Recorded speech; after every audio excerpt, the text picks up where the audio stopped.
Никогаш никого не сум повикувал на насилство, на револт, да на мирни протести. Јас не го оправдувам насилството, тоа веќе го кажав, но она што вчера се случи во голема мера беше детерминирано од СДСМ. Имаше сценарио што требаше да биде спроведено, изјави синоќа Никола Груевски, председателот на ВМРО-ДПМН во интервју за телевизија Телма. Лидерот на ВМРО-ДПМН истакнува дека народот се чувствува измамен и токму поради тоа е свесен дека треба да ги одбрани интересите на државата, поради што граѓаните цели 60 дена излегуваа на улиците на мирни протести. Во моменти кога ВМРО-ДПМН има 51 пратеник во собранието, не може да се очекува дека ВМРО-ДПМН ќе ги одбрани интересите на државата и на народот.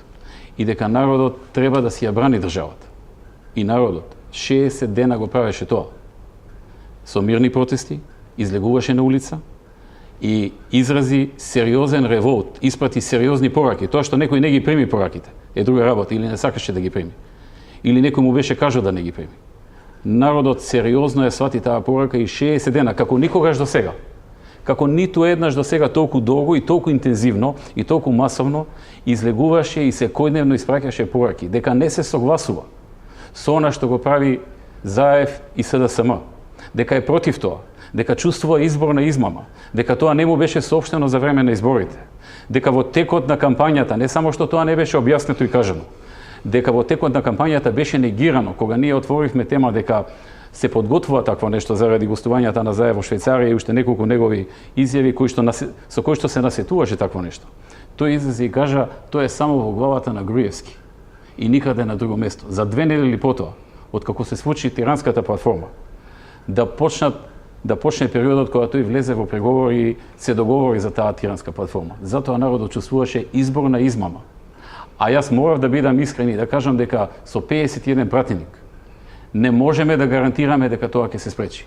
Груевски посочи дека она што се случи во собранието било смислено сценарио на СДСМ да го испровоцира народот. Гласањето на Талат Џафери за председател на собранието можеле да го направат во 14 часот, а не во 18 кога знаеле дека секојдневно илјадници граѓани се пред зградата на законодавниот дом. Она што допринесе да се случи она синоќа, што се случи, во голема мера го детерминираше самиот СДСМ со неговото однесување и неговите постапки, со игнорирањето на народот, со провокациите кон народот, со потценувањето, со навредите.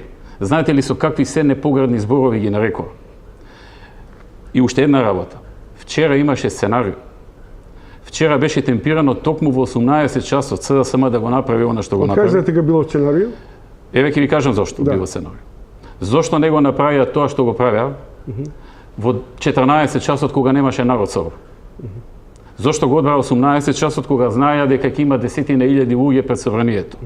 Револтирани, испровоцирани, со денови насобран гнев, со денови собирани фрустрации од потценувањето на народ. Запрашан за реакциите на меѓународната заедница, Груевски вели дека се сосема очекувани со оглед на снимките кои излегоа од нередите во собранието, но истакнува дека меѓународната заедница треба да ги разгледа фактите кои се однесуваат на изборот на Џафери за собраниски спикер.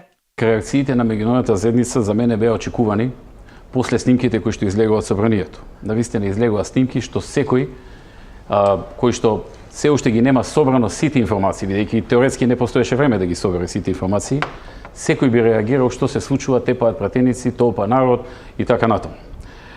Според мене, тоа се очекувани реакции на меѓународната заедница.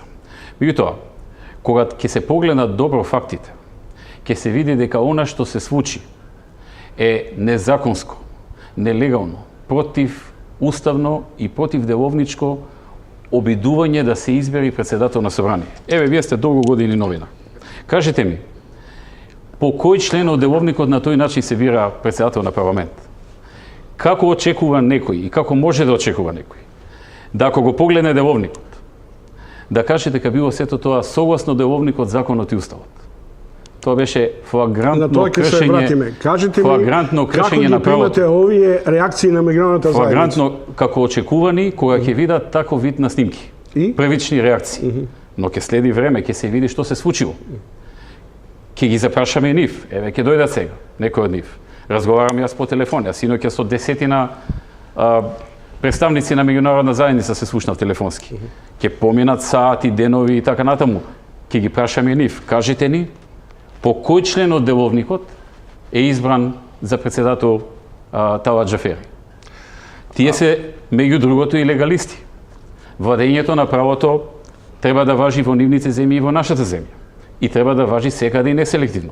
Не може за се да важи, ама е сега за избор на председател на собрание, нема да важи, гужва е, критична е ситуацијата, ајде нека ги признавте ли се изборните тера. резултати? Во текот на едночасовното интервју во емисијата Топ тема, Груевски во повеќе наврати потенцираше дека не оправдува насилство и токму поради тоа бил меѓу првите кои јавно ги осудиле нападите и побарал да се спроведе истрага и сите кои сториле кривично дело да бидат изнесени пред суд. Знаете што, господин Чобовски, Да. јас сум бил во таква ситуација.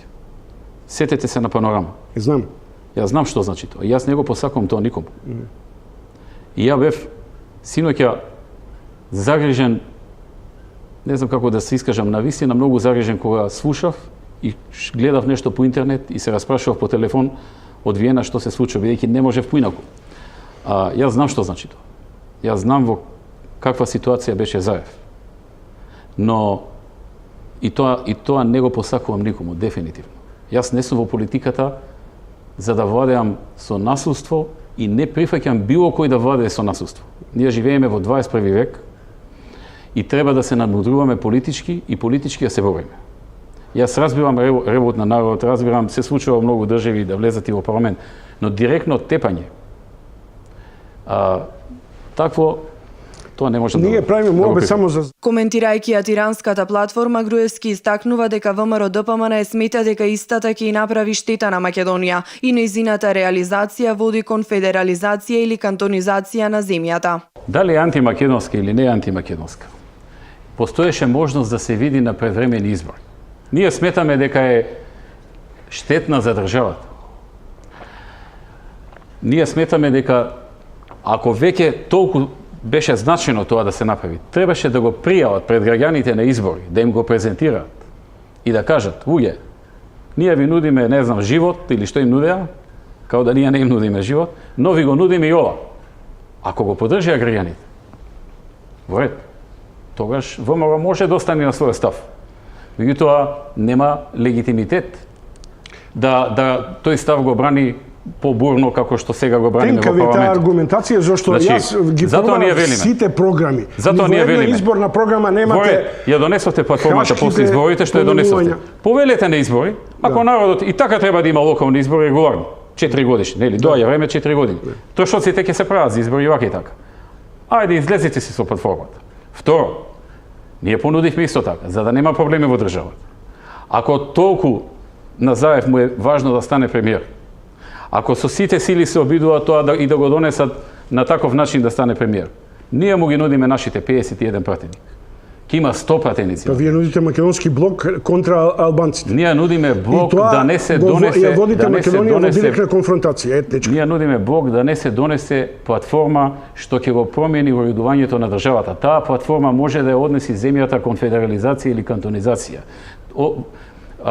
Спроведувањето на таа платформа е чекор кон тоа. Оној момент кога Македонија ќе стане федерална или кантонска држава е моментот кога се одбројуваат месеците или годините на распад на државата и растурање на државата. На самиот крај на интервјуто тој на прашањето дали очекува мирна разврска на оваа криза, одговори дека се надева и дека ќе направи се што е во негова моќ, но посочи дека решавањето на кризата не зависи само од него, туку зависи и од СДСМ и оние што им даваат инструкции.